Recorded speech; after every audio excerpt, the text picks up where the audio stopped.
Okay, remember that they're changing my voice. In Job 38, right? Job 38:35. It says, do you send the lightning bolts on their way? Do they report to you? Here we are. Now, Job 38 proves my point to a T. I suggest you read it many times and think about it in terms of martial arts, monotheistic martial arts, Royal African Falcon martial arts, and I'm sure you'll see that that explanation transcends all other explanations.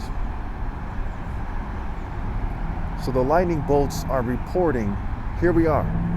Now we know from Job 36 that God gathers the lightning bolts in his hands and commands them to strike its mark, right? So he's commanding them, and they strike their mark, and they're reporting to him, here we are. Now what is it talking about? It's talking about the martial art force of God, right? The Royal African Falcon martial art order. Okay, the lightning bolt is being sent to the order to be conveyed. Now how do we know this, right? Because it talks about the hand of God.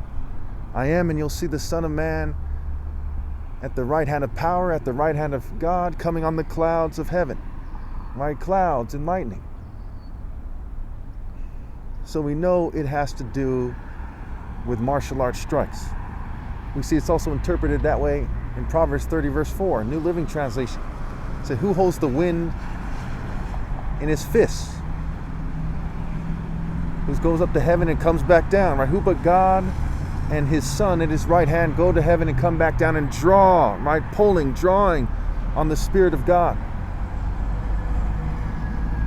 and conveying the lightning of God. So Job 38 is a very critical chapter to understand this situation here. Because in Job 38, it's made very clear that God is talking to Job. God himself is talking to Job. Job is not saying what God is saying, so to speak. It's saying that God is speaking to Job and saying to him that he wants him to brace himself like a man, that he hasn't been entirely correct with his words, and that he starts talking to him about how he draws on his martial power from the place where the sun, the true sunlight of God, comes from. He talks about light versus darkness. He talks about how the light is used to put the wicked in their place. So he gave the righteous their place to trample the wicked, so they might shake the earth of the wicked if the people repent, if the people do the right thing and purge the wickedness from themselves and stone to death to the wicked, because it's the Old Testament. And of course, the Bible's not very clear about what judges and courts should do with criminals. But it's certainly clear that you shouldn't rely on the government or the existing system. We see that next, right? We must obey God rather than mere human beings. So for whatever reason, this kind of mosquito control fume guy, talking about being fumed, this guy rolls up here. I guess he's just trying to get some food too. Over here you have these housing places that got shut down, right? It's an interesting place, Sagamore, right?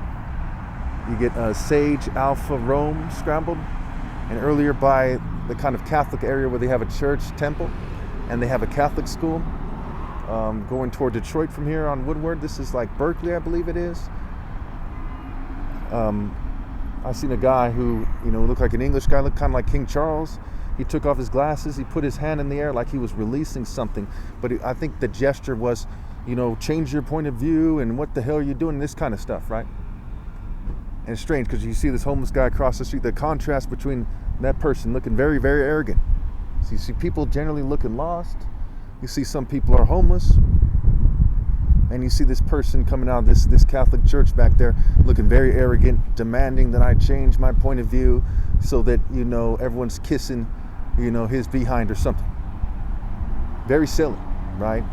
We all know the English royal family, they don't do martial arts. We know the church doesn't do any martial arts of note. We know that they're not conveying the Spirit of God, but he thinks he looks good, and he thinks that when I say things like this, that it interferes with his life or something, or his ability to brag.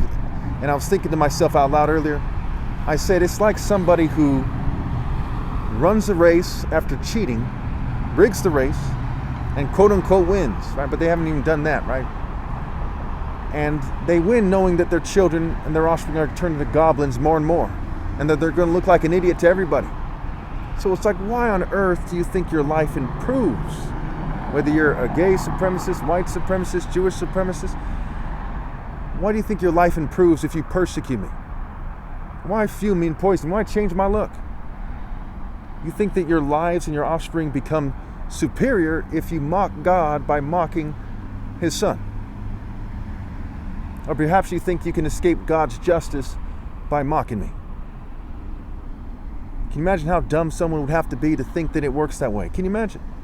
You might hate martial arts and martial artists. You might hate me. But to ignore the fact that I'm the most righteous person that ever lived and that what I'm saying is true takes a special kind of stupid. And I'm trying to help you understand this. My goal here is not to insult people so much, it's to help people understand. Right? People get tested and examples emerge.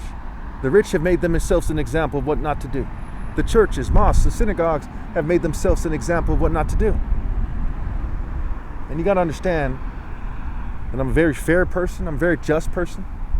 If that person tries to reconcile with me and he repents and makes amends for sins before it's too late, okay, then within reason I'll forgive them. But if they keep doing what they're doing and wait till I'm gone and say, okay, now that he's gone, we're going to see if we can do the right thing, that's not acceptable to God. No one can be established through wickedness. And Satan was cast down in a bolt of lightning. God commanded it to strike its mark, as God commands me, His right hand, to strike the mark, those who accepted the mark of the beast.